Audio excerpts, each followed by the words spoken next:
Welcome to the predicted 11.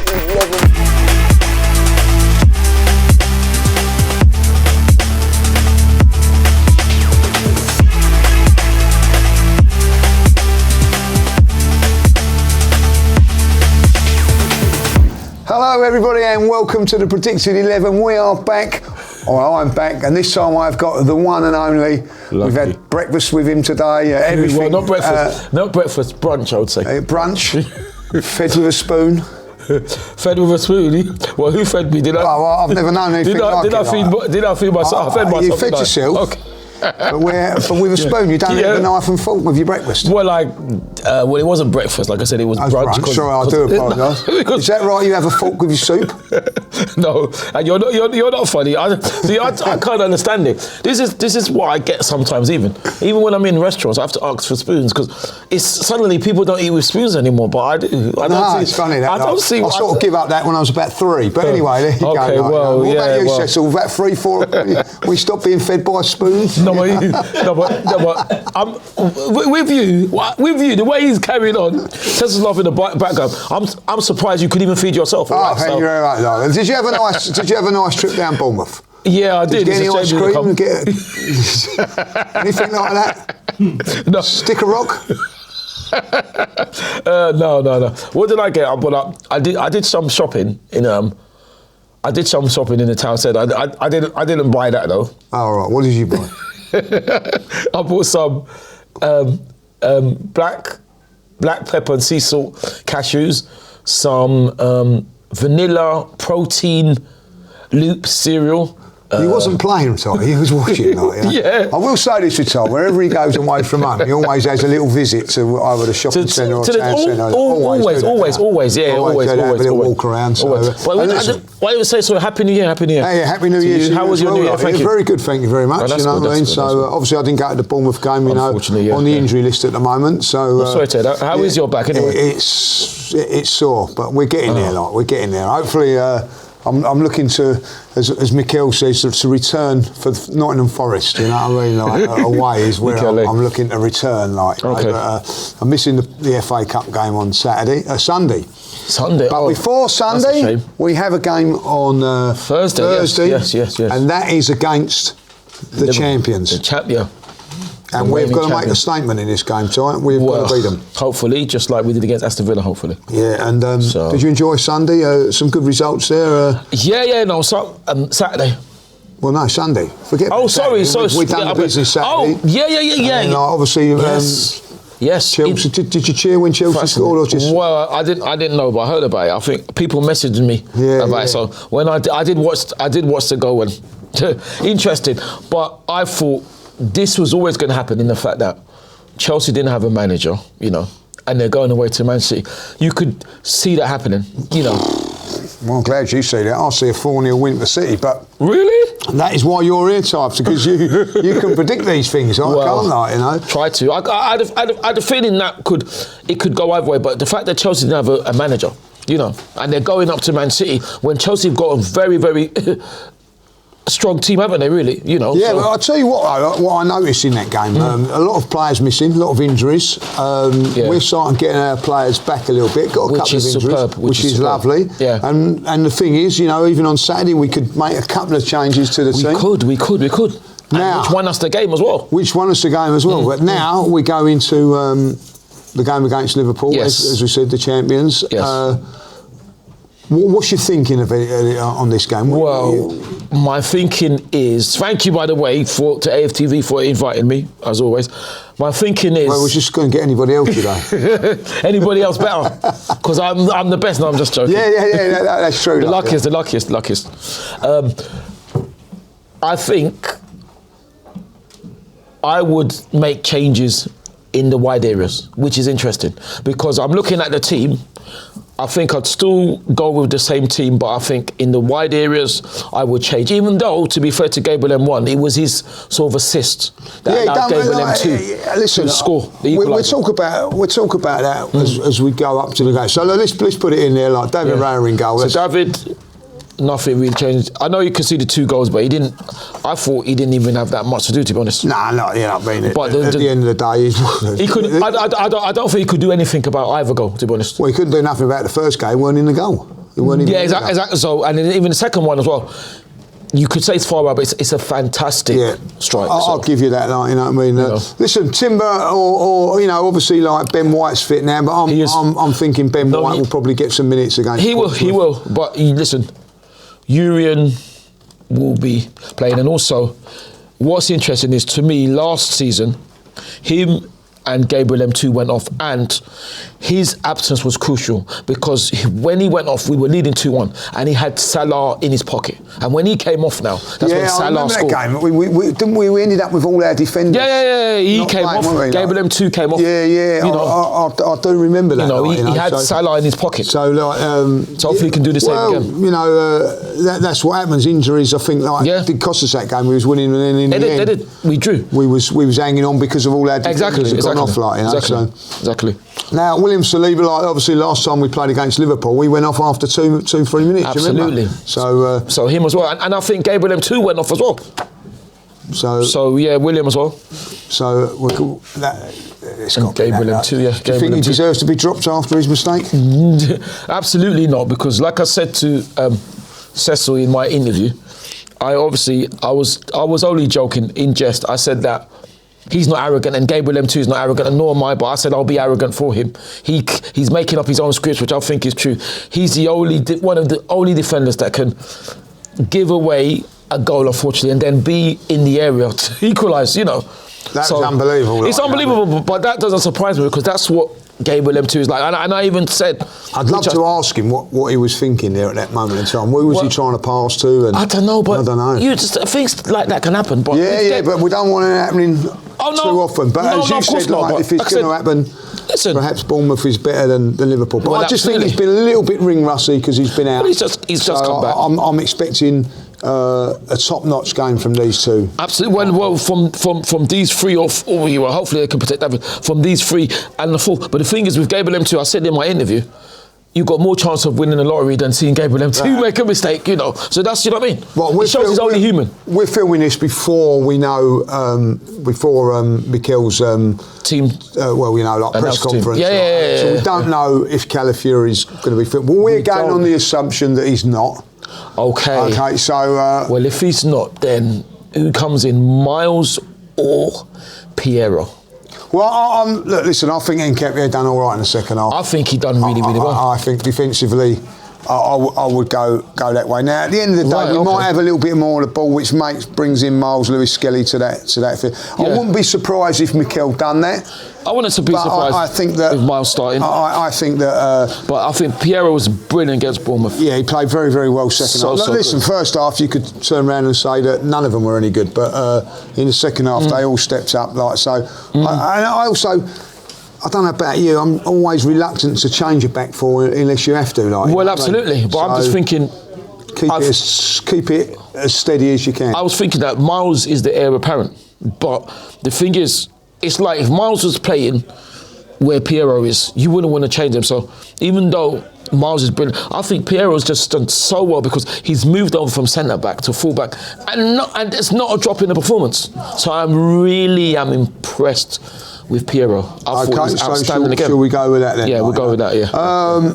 I don't think there's any doubt about that. I think if all fit, this three play midfield. Yeah.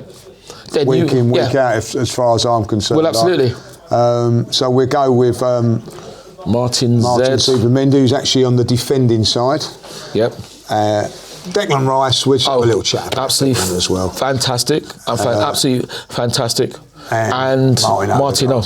A fantastic midfield, and the first choice midfield has it as it stands, like somebody likes to say. As it stands, and to be honest, what can you say about Declan Rice after that performance? Unbelievable. It's incredible. I don't know where he gets energy from, because not only once did he do it to score the second, he also got up there, similar position, similar finish, to get a third as well. Yeah, and that won us the game. Defend be at the base end of the defence, defending. Absolutely, and I don't know if you obviously you saw in the watch along. I didn't realise because I was watching the highlights. I didn't realise when I think it was the last seconds of the game and Semenyo threw it in. It was Declan that headed it out. That's unbelievable. It's incredible. I can't believe that's after scoring 2 goals, you know, and running his socks off in the midfield. Still got time to defend diligently. It's unbelievable. It really is. What I like about him, he's got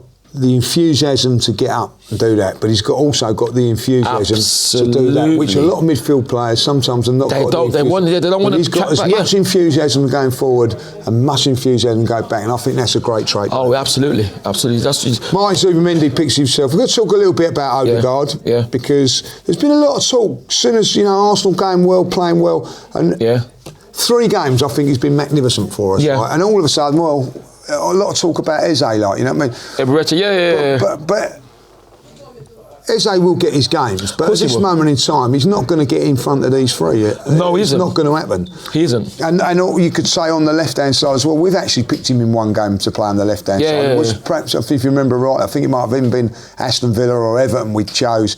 He didn't do that. Yeah, I think it's Aston Villa.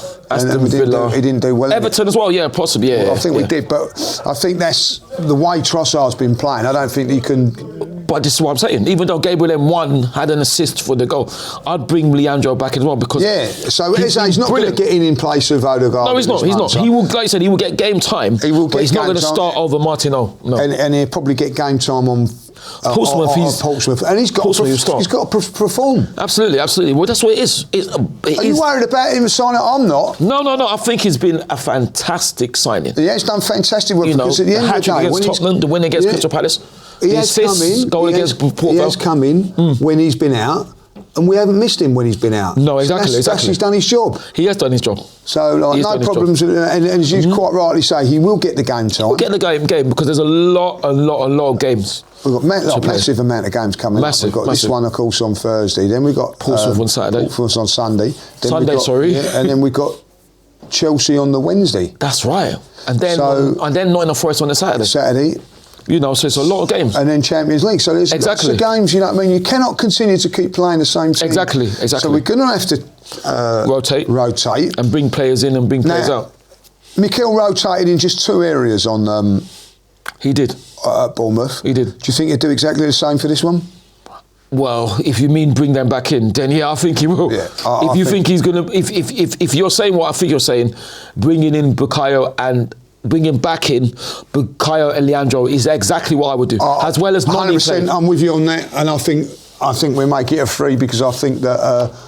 No, it's Matter. Oh, sorry, Leandro. Sorry, where is he? Where is he? There he is. Sorry. No worries. Yeah, and the thing is, I think Mikel would do exactly the same. That's what I think. And the thing is, with Leandro, I thought, listen, Bukayo had assist for the second goal, the 3rd goal, which turned out to be the winner, fortunately for us. And I thought Leandro was fantastic movement and fantastic skill.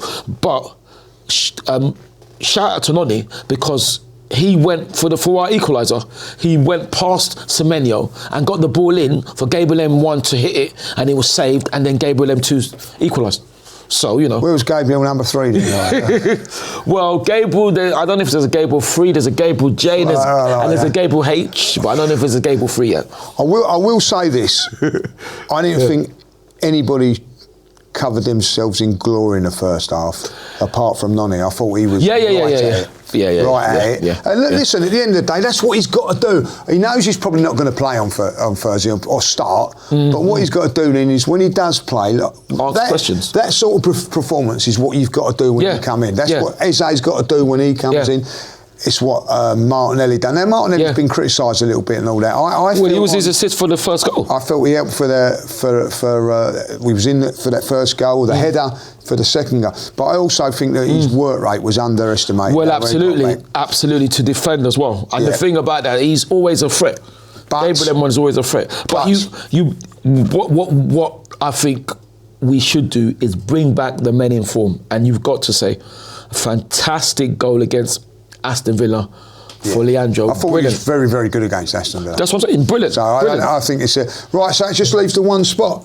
It does. For me, It does, and I'm not thinking like. I was thinking maybe a little bit of it at Bournemouth, maybe playing Jesus, maybe. Yeah. But for me now, I think Gyokeres starts this game. He does start, and the thing is, he was instrumental in the second goal because he was his hold-up play that managed to recycle, if you want to use that word, the ball to Martin, who then teed up Declan, who put us ahead.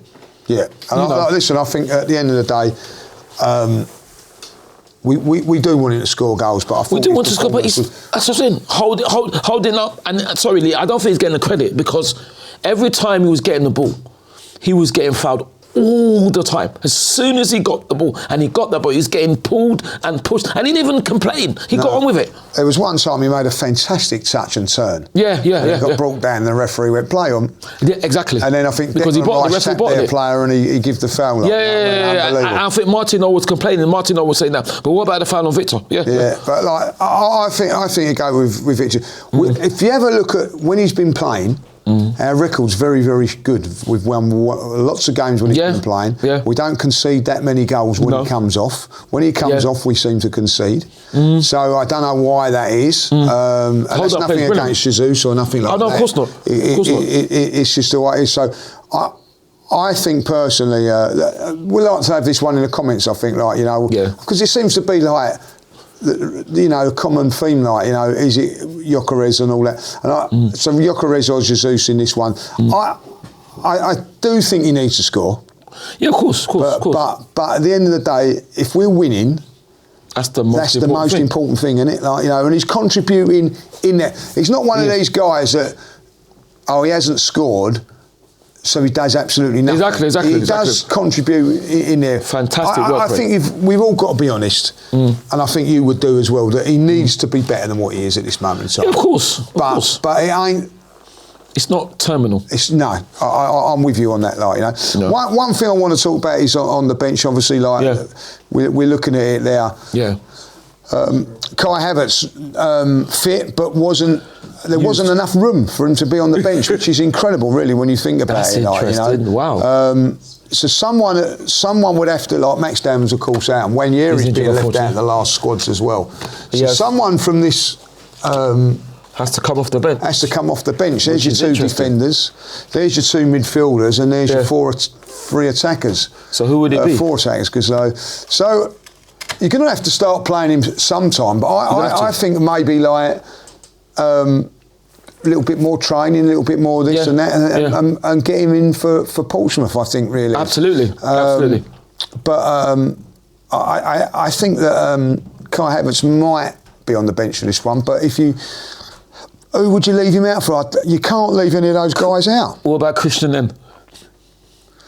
Would you take Christian out? Bit harsh, wouldn't it? It would be harsh. No, it would be harsh. Because I don't know who should come off the bench. I don't know. Do you know they do this thing now, don't they, where there's like some really good players, like they'd be like, or even if it was sort of like AFTV, you'd have you sitting down, right, me sitting down, Robbie sitting down, right, and it'd be Cecil like standing up.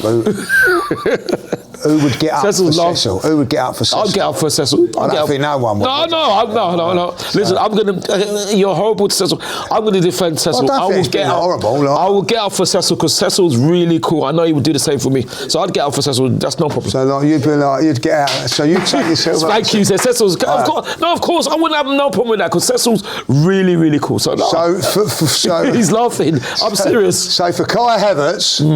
I don't know. You're going to do a tie and Christian Norgard's going to do a tie and get off the bench. I don't know. Christian is not me. I'm not Christian. So you're getting off the bench for Cecil? But I don't... Yeah, I would do that. That's fine. That's no problem with Cecil. I don't know. I do hear what you're saying, but I find that a bit strange that there's not enough space on the bench for him because if he's supposed to be on the bench, somebody has to make way anyway. So I find that strange, but... I don't know really. I don't know what to say. We never know with that. Well, one of these players, we've got 2 training sessions before this. One of them might get injured in training. Well, let's hope not. Let's hope not. To be fair, Lee, you would be a bit hard on Christian then. Right, I'm asking you the question. You've got to answer it. Are you pulling any of them out, or are you going to do or are you leaving Kai out? I'm leaving it like this. What it will be is change the bench because the team would be different against Portsmouth. But if that was the bench against Aston Villa and Bournemouth when we won, I'll leave the bench like that. And I will say this, is that the chances are that he's going to play against Portsmouth. So he might Exactly. Would it be beneficial to give him some minutes, or you just say, no, this is more important? No, I'd leave it like, because this is the team. This is more or less the team squad, I should say. And you've got to be patient. Exactly, that beat Aston Villa and beat Bournemouth. So if anyone would said we would have won 4-1 without our best midfielder in Declan, and then beaten Bournemouth and played as bad in a football term as we did and still won, we'll take that. So no, that's fine. That was the thing, because Declan Rice was injured. That allowed Havertz to come in. Declan Rice is back in there. Exactly. So I'm with you. I think that you've got to do well just to be in the squad at the moment, but that gives everybody the boost. Listen, we come to the end of the show, and I'll tell you what, the one that's going to be really interesting is the Portsmouth game, like Yes. So I'm just going to ask you, just in case you're not here, I don't know if you are or you're not, what will be your front three for the Portsmouth game? Oh, fascinating. Well, Gabriel J, right, Kai, and Gabriel J and Kai, and Mikel. Why not? Because we can mix it up. Mikel will be in the midfield. Yeah, well, so it'd be two. It'd be Gabriel J and Kai then, basically. Victor would be on the bench. I'd start Gabriel J and Kai. Why not? You could put Mikel. Even Mikel seems to possibly play better up front, but in midfield is fine. But I'd definitely start with Mikel, Gabriel J and Kai. They definitely would be starting the game. Oh, okay. So what about you? I would go. It's a very interesting one, but I would go. Jesus probably playing on the left, Kai down the middle. Okay. And Madueke. That means that Martinelli misses out a little bit. What about Ethan? Would you give him any game time? And Eberechi? Well, Eberechi, he definitely plays in there. Because I'd like to give Ethan some game time. I would give Ethan some minutes in that game as well. And possibly Christian N as well. Well, definitely. It'd be really interesting. And Ben, it will be interesting, because I think we will make. Obviously, we're not going to disrespect. Do you reckon we'll make 10 changes or? Not 10, but maybe 4 to maybe 4 to 5. Because I think Kepa will come in. I think Miles will come in. I think Ben will come in. I don't know how fit Christian M is. He's training though, isn't he? I think Ethan will come in. So I think it'll be at least 5 to 6. That'd be interesting. Of course, then we've got Chelsea. So we've got some we've got some really interesting team selections over the next 2. You said you'd stand up for me, so now's your. I lied. Yeah. Are you sure? You sure? Yeah. For me to sit down, you'll stand up. Of course, Cecil. You're my homeboy, man. There you Don't worry about that. Welcome to the show, Cecil. Got rid of him. You haven't got rid of me because I'm actually standing there. I did. Can't get rid of him. I'm a man of my word, so I said it. I wasn't just. What's the word? Capping. Are you happy with that team, Cecil? Yeah, this is a good team. Very good team, like that. Thank you. For Liverpool, actually. Yeah, no, it is. Because we're trying to go with the strongest. Just slightly to the left, so that the camera. To the left, Beyonce, I like that. Yeah, okay, I'll stand here. But listen, we come to the end of the show. Now, listen, over the next 2 games, Portsmouth and Chelsea, could be fascinating. It will be. That's the one we've gone for Liverpool. Yeah. Quick prediction: 2-0. Yeah, absolutely. Hopefully to us. 3-0. 3-0. Oh, I like that. I like that, Cecil. You can come back on our show anytime you want. Exactly. And don't worry, when you come back, he won't be here.